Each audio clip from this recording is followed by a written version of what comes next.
दोस्तों स्वागत है मेरे YouTube चैनल फिश फार्मिंग पर।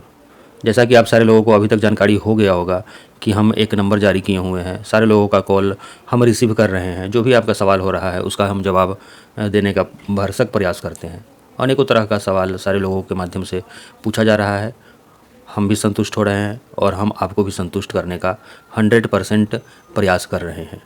इसी कड़ी में आज भी हम एक नंबर आपको जो स्क्रीन पर दिखाई दे रहा है, अगर आपको किसी भी तरह का सवाल होगा अपने मछली के ग्रोथ के संबंध में, मछली पालन के संबंध में, तो आप इस नंबर पर रिंग करके हमसे जवाब पूछ सकते हैं। जो भी सवाल होगा हम उसका उत्तर देने का प्रयास करेंगे। दूसरा कि जो मछली पालक अभी तक अपने तालाब में सीड का स्टॉक नहीं किए हैं, वह भी अपने तालाब में हमारे द्वारा भेजा गया सीड यानी हमसे आप सीड मंगवा करके अपने तालाब में स्टॉक कर सकते हैं।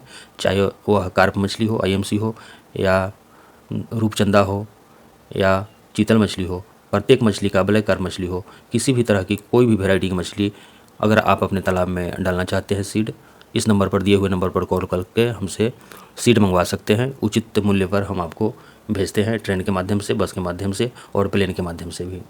हम कहना चाह रहे हैं कि जो सवाल आप लोगों से पूछा गया उसमें एक सवाल को हम आज इस वीडियो के माध्यम से आपसे शेयर करना चाहते हैं। वह है कि बहुत सारे लोगों के द्वारा कहा गया कि सर हमको ग्रास कार्प का सीड 10,000 चाहिए या 20,000 चाहिए। हम उनसे पूछे कि सिर्फ ग्रास कार्प का ही चाहिए और जयंती रोहू या हाइब्रिड कतला या कोई, तो नहीं सर मेरे तालाब में सिर्फ ग्रास कार्प का ही ग्रोथ होता है। तो हम उनको बताना चाह रहे हैं फ़ोन के माध्यम से, तो उनको हम बता ही दिए। आप सारे लोगों को जिनके मन में होता है उनके लिए हम ये बताना चाह रहे हैं दोस्तों कि किसी भी तालाब में आप कम से कम 3 तरह के मछलियों का पालन अवश्य करें। आपको पता होगा, नहीं तो आप इस वीडियो के माध्यम से जान लें। हम आपको बता रहे हैं किसी भी तालाब में जब आप पानी 6 फीट स्टॉक करते हैं, 7 फीट स्टॉक करते हैं या 8 फीट स्टॉक करते हैं, तो उस तालाब में 3 लेयर बनता है पानी का। एक ऊपर का लेयर, एक मध्य का लेयर यानी बीच का लेयर, मिडिल लेयर जिसको कहते हैं, और एक नीचे का लेयर। और मछली का नेचर होता है कुछ मछलियों का ऊपरी लेयर में रहने का, कुछ मछलियों का बीच के लेयर में रहने का, और कुछ मछलियों का नीचे के लेयर में रहने का। तो जब आप 3 तरह की एक मछली का पालन करेंगे, एक प्रजाति का पालन करेंगे, तो एक के खर्च में दूसरे का पालन हो जाएगा और 2 के खर्च में तीनों मछलियों का पालन हो जाएगा।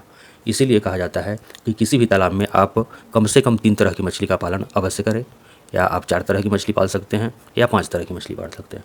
ऊपर के लेयर के लिए हम कहना चाहेंगे कि आप सिर्फ कतला मछली का ही पालन करें। बीच के लेयर के लिए आप जयंती रोहू का पालन करें।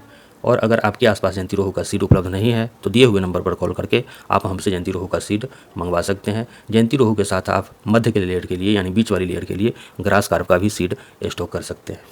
रह गई बात नीचे के लेयर के लिए, तो आप पहले लोग मृगल यानी नयन, जिसको नयन नरेन भी कहा जाता है अनेकों जगह, उसका पालन करते थे। लेकिन अब ज़माना बदल गया है और कॉमन कार्प का भी पालन करते थे।